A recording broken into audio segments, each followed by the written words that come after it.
सगळीकडे फक्त गुलालच गुलाल. मालकाचं स्वप्न पूर्ण झालं होतं आणि माझ्या मालकाच्या डोळ्यात आनंद अश्रू आलं होतं. आणि 10 दिवसातच पुन्हा एकदा मानाचं पहिलं हिंद केसरी मैदान होतं, ते म्हणजे पुसेगाव हिंद केसरी मैदान. मन मनात ठरवलं होतं माझ्या मालकाचं चाहत्यांचं स्वप्न पुसेगाव मध्ये देखील पूर्ण करायचं, जीवाची बाजी पुरी लावायची. पण मालकाच्या आणि चाहत्यांच्या अंगावर मानाचा हिंद केसरीचा गुलाल मला टाकायचा होता, गुलाल मला टाकायचा होता.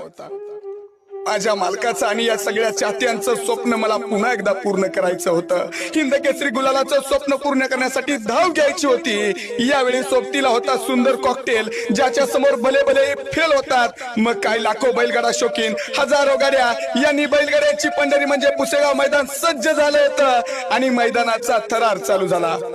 प्रेक्षकांचा जल्लोष, सेवागिरी महाराजांचा आशीर्वाद आणि मी पुन्हा स्वतःला सिद्ध करण्यात यशस्वी झालो. पुसेगाव सारख्या मैदानात गड झाला, सेमी झाला आणि पुसेगाव हिंद केसरी गुलालाचा मानकरी झालो. मी 2 नंबरचा मानकरी झालो. महिनाभरात सलग 2 वेळा हिंद केसरीचा मान मिळाला.